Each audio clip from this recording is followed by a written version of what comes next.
Hello students, तो एक कह रहा है कि 60 जाएगी कट ऑफ, दूसरा कह रहा है कि 65 जाएगी कट ऑफ। और रियलिटी है कि आधे से ज्यादा टीचर्स को ही नहीं पता है कि कट ऑफ इसकी आखिर बनती कैसे है।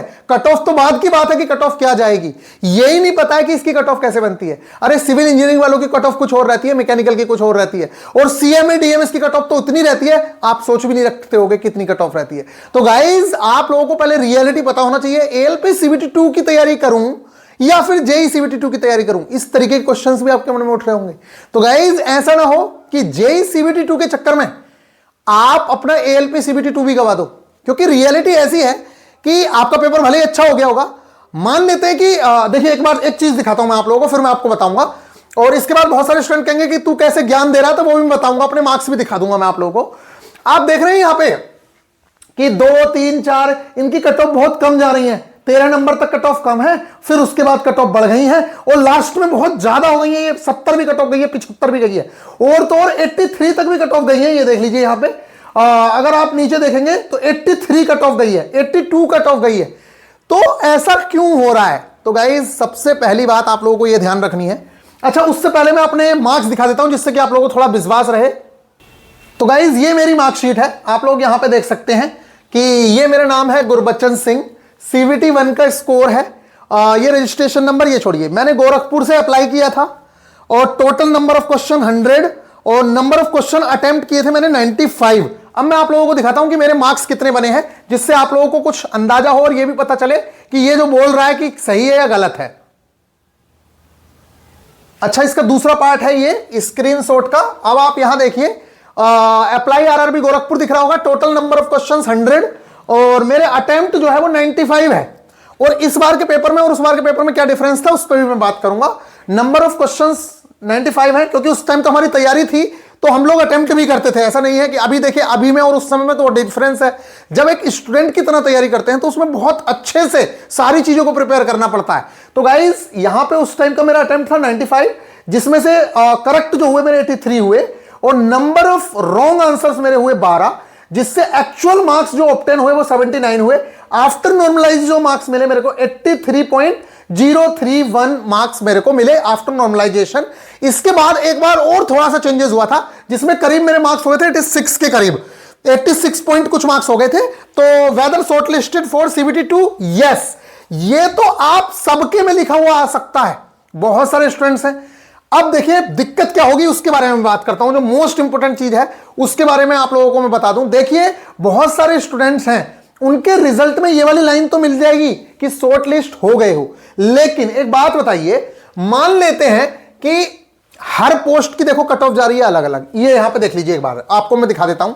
इसमें जो 2018 वाला नोटिफिकेशन है उसमें जो 1 से लेकर 13 तक की पोस्ट है ना बच्चों, 1 से लेकर 13 तक की, तो यहां से 2 से 13 देख लो आप, ये सिविल इंजीनियरिंग की है, इसलिए इनकी जो कट ऑफ है वो कम रहेगी। जो अनरिजर्व कैटेगरी की कट ऑफ 53, 45, 44 आउट ऑफ 100। लेकिन 13 के बाद से जो पोस्ट शुरू हुई, यहां पे देखिए मैं इस नोटिफिकेशन देख रहा हूं ऑफिशियल वाला, 13 के बाद से जो पोस्ट शुरू हुई वो 14वें नंबर की जूनियर ट्रैक मशीन है।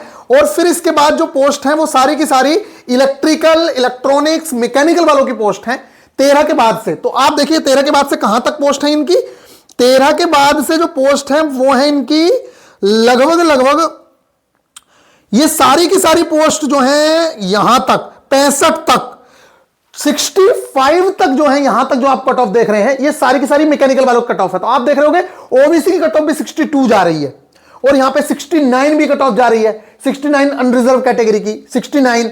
इसके अलावा जो ये 67 नंबर पे आप देख रहे हो, तो 67 नंबर पे पोस्ट पता है कौन सी है? डीएमएस की पोस्ट है।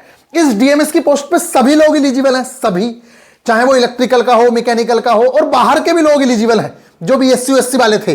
अब आप सोचिए, आप लोग सोच रहे हैं, मान लेते हैं कि आपके मार्क्स यहां पे, और देख लीजिए कट ऑफ ये आ गई आपकी, और कट ऑफ है यहां पे अनरिजर्व कैटेगरी में, ये कट ऑफ गई है। सिविल इंजीनियरिंग में भी यहां पे कट ऑफ उठ चुकी है, ये अजमेर की कट ऑफ है। तो अजमेर में वैकेंसी कम रही होंगी, जिसके चलते यहां पे फॉर्म भी अच्छा खासा अप्लाई होता है। तो इनकी कट ऑफ देखो कितनी तगड़ी जा रही है, ये 36 नंबर पे 80 तक चली गई है कट ऑफ। उस टाइम पे जब 12,000 वैकेंसीज थी तो ये 80 गई, यहां 65 गई, ये आफ्टर नॉर्मलाइजेशन कट ऑफ है। इसी तरीके से 67 नंबर पे जो कट ऑफ गई वो 83 पॉइंट कुछ कट ऑफ गई, तो ये डीएमएस की पोस्ट है। तो इस तरीके से आप लोग यहां पे कट ऑफ और भी देख सकते हैं। 85 भी कट ऑफ गई है 16 नंबर पे। तो 16वें नंबर पे कौन सी पोस्ट थी, एक मिनट में आप लोगों को बता देता हूं। तो 16वें नंबर पे पोस्ट है मैकेनिकल डिजाइन एंड ड्राइंग की post. Mechanical design and drawing में 85 नंबर कट ऑफ चली गई है। अब आपको जान के हैरानी हो रही होगी कि आखिरकार ये हो रहा है तो हमारा 60 नंबर पे कैसे सिलेक्शन होगा। देखो, सबसे पहले तो मैं आपको बता दूं, जो एएलपी की तैयारी कर रहे हैं ना, आप लोग ये गलती से भी मत कर देना। अगर आप ये सोच रहे हैं कि ऐसा हो जाए कि भैया आप लोग सीबीटी 2 की तैयारी करना चाह रहे थे लेकिन आपने साथ में जेई सीबीटी 2 की भी तैयारी करी, आपके जो मार्क्स हैं पहले आपको ये देखना होगा। सीबीटी 2 के लिए यस तो हो गया है कि आप सीबीटी 2 के लिए क्वालिफाई हो गए, लेकिन अगर मान लेते हैं कि आप एक ही पोस्ट के लिए क्वालिफाई हुए और वो पोस्ट थी ट्रैक मशीन, मान लेते हैं, और ट्रैक मशीन की आपके यहां टोटल पोस्ट ही 13 है। आपके जो जहां से आरआरबी से मान लेते हैं आपने फॉर्म फिल किया, वहां पे ट्रैक मशीन की टोटल 13 पोस्ट है, आप सिर्फ उस पोस्ट की कट ऑफ क्लियर कर पाए हैं, तो आपके में सीबीटी 2 तो दोगे ही निश्चित तौर से आप, लेकिन सिर्फ 13 पोस्ट के लिए आप लोग एलिजिबल हो। तो ऐसा ना हो कि एएलपी जो आपके झोली में आके गिर चुका था, उस एएलपी को छोड़ के आप जेई की तरफ शिफ्ट हो गए और उसके चक्कर में आपके हाथ से एएलपी भी निकल गया। तो आपको यह देखना है कि हर जगह की कट ऑफ जब अलग अलग जा रही है तो आपके मार्क्स किस कैटेगरी में है, कितनी पोस्ट के लिए आप लोग एलिजिबल हो। अंधाधुंध या दूसरों की देखम देख जो 60 कट ऑफ बोल रहा है, तू कैसे भाई 60 ऑफ कट ऑफ बता रहा है। हर जगह की हर चीज की कट ऑफ अलग अलग जा रही है, तो कैसे तुम 60 कट ऑफ बोल सकते हो भाई।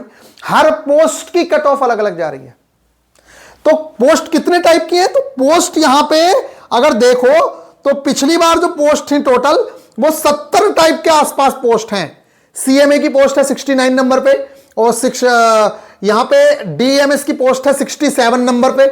इस तरीके से आप अगर देखें, अभी एलपी सीबीटी 2 की तो हम बाद में अभी आप लोगों की तैयारी स्टार्ट कराने वाले हैं, तो देखिए ये जो 67 और 69 की कट ऑफ है, इनकी कट ऑफ आप लोगों को ज्यादा ही मिलेंगी, क्योंकि इन पोस्टों पे आप लोगों को पता है डीएमएस की पोस्ट पे सब लोग एलिजिबल हैं, चाहे कोई भी हो। और जो ये 69 वाली कट ऑफ है, ये सीएमए की कट ऑफ है। इसमें बीएससी वाले स्टूडेंट्स, जो आप लोगों को पता है केमिस्ट्री से जिन लोगों की बीएससी थी, वो जो भी एलिजिबिलिटी थी, लेकिन इसके लिए आउटसाइड वाले एलिजिबल थे, जिसकी वजह से यहां पे कट ऑफ सीबीटी 1 की भी इतनी तगड़ी गई है। तो सबसे पहले तो मैं आप लोगों को यही बताना चाह रहा हूं कि आप लोग इस भुलाए में बिल्कुल भी ना रहें। अच्छा हाँ, सीबीटी 2 का हम लोग तैयारी स्टार्ट कराने वाले हैं आप लोगों की। आप लोग कह रहे होंगे भैया क्यों नहीं करा रहे। देखिए, टेक्नीशियन वाले स्टूडेंट्स का बहुत तगड़ा दबाव है कि भैया अभी मत स्टार्ट करिए, नहीं तो हम फंस के रह जाएंगे। ठीक है, तो अब तेजी के साथ लेके चलेंगे, टेंशन वाली बात नहीं है। बहुत सारी चीजें हम लोगों ने करा रखी है, अगर आपको सही इंफॉर्मेशन होगी तो आपका काम हो जाएगा, इसलिए टेंशन ना लें। अभी मैं बहुत अच्छे से एनालाइज कराने वाला हूं। टेक्नीशियन का एग्जाम हुआ है आज ही के दिन, तो जो टेक्नीशियन का एग्जाम हुआ है उसमें बेसिक साइंस इंजीनियरिंग ड्राइंग के कैसे क्वेश्चंस आए हैं उस पर भी चर्चा करेंगे। तो गाइज यहां पे आप देखिए जरा, RRB JE CBT cut off Bangalore की अगर यहां पे देखें तो इस टाइप की कट ऑफ गई है, ये आप लोग देख लीजिए। लेकिन लास्ट की जो कट ऑफ है ये 67 वाली, ये हमेशा ऊपर ही दिखेगी आपको, भले ही बाकी जो कट ऑफ है, देखो ऊपर की सिविल की कट ऑफ है, तो सिविल की अनरिजर्व में 52 जा रही है, एससी। तो आपको अपनी ट्रेड के अनुसार देखना है कि मेरी कट ऑफ क्या है। अब देखिए सबकी है, ये अलग अलग मैं शॉर्ट्स में आप लोगों को सारी कट ऑफ दिखा दूंगा, जब मैं शॉर्ट वीडियो डालूंगा तो सबकी कट ऑफ दिख जाएंगी, कहां पे क्या कट ऑफ गई है। तो फिलहाल तो अभी इसको हम एंड कर दे रहे हैं और आपकी कट ऑफ पे बात कर लेते हैं कि आपकी कट ऑफ क्या जाएगी। जो आप लोगों की कट ऑफ है उसके बारे में हम लोग बात करेंगे।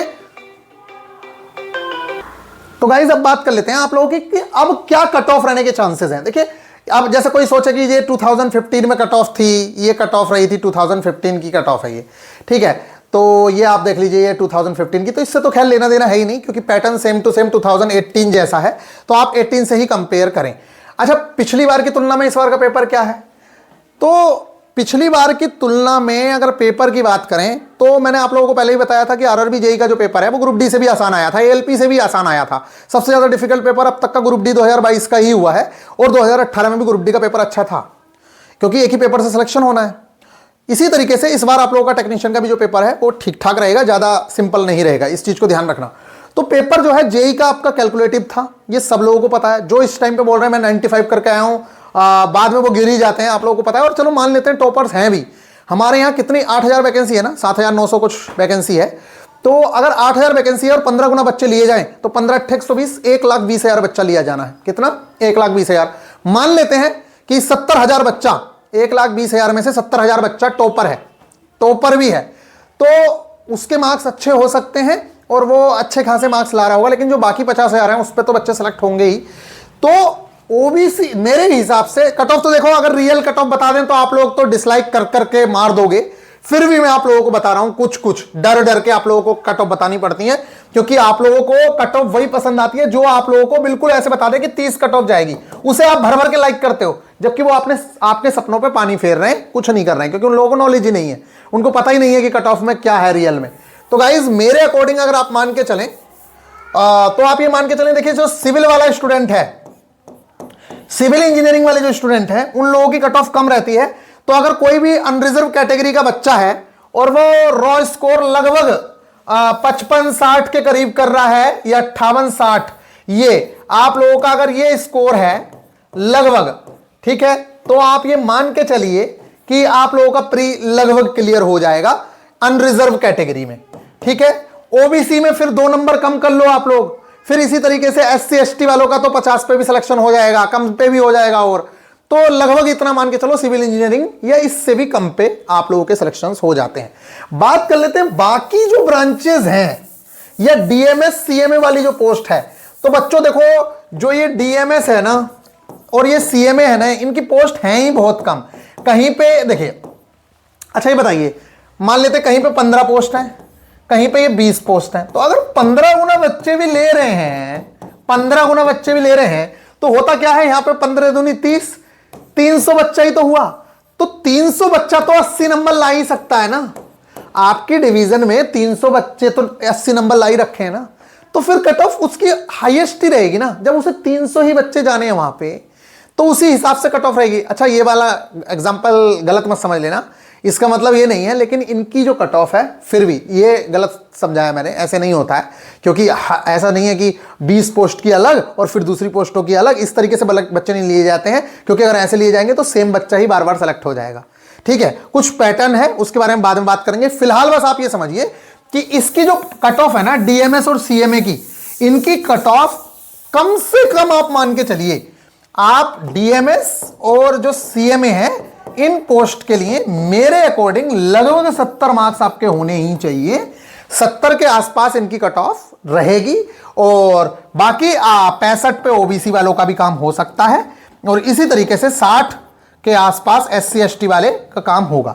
इस तरीके से इनकी कट ऑफ है प्री की। बाकी मेंस में इनकी जो कट ऑफ है और भी ज्यादा तगड़ी जाएगी, क्योंकि पोस्ट बहुत कम है। बात कर लेते हैं मैकेनिकल, इलेक्ट्रॉनिक्स, इलेक्ट्रिकल वाले। तो भैया आप लोगों का डेंजर रहता है। पिछली बार 12-13 हजार पोस्ट थी, आप लोगों को पता है, ठीक है। उसके बावजूद भी कट ऑफ काफी अच्छी खासी गई है, लेकिन वो आफ्टर नॉर्मलाइजेशन है, तो आफ्टर नॉर्मलाइजेशन में 3-4 नंबर का, 5 नंबर का डिफरेंस देखने को मिलता है। तो मेरे अकॉर्डिंग आप लोगों की जो कट ऑफ है वो अनरिजर्व कैटेगरी आपका कम से कम 64-65 नंबर होना चाहिए। लगभग मेरे हिसाब से इतने में काम हो जाएगा। ये मान लीजिए 63 से 65 के आसपास आपका काम हो जाएगा। बाकी मैं ये नहीं कह रहा हूं, देखिए हर जोन की अलग कट ऑफ बनेगी, हर पोस्ट की अलग कट ऑफ बनेगी। तो मान लेते हैं कि आपके 56 नंबर हैं और आप एक पोस्ट के लिए क्लियर भी कर गए, मान लेते हैं एक पोस्ट के लिए आप क्लियर भी कर गए, और उस पोस्ट पे टोटल 12 वैकेंसीज हैं, जिसमें से ओबीसी की 3 वैकेंसी हैं, अनरिजर्व की 5 वैकेंसी हैं।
और बाकी एससी एसटी के, तो तुम एससी एसटी की वैकेंसी तो ले ही नहीं सकते अगर ओबीसी के हो तो।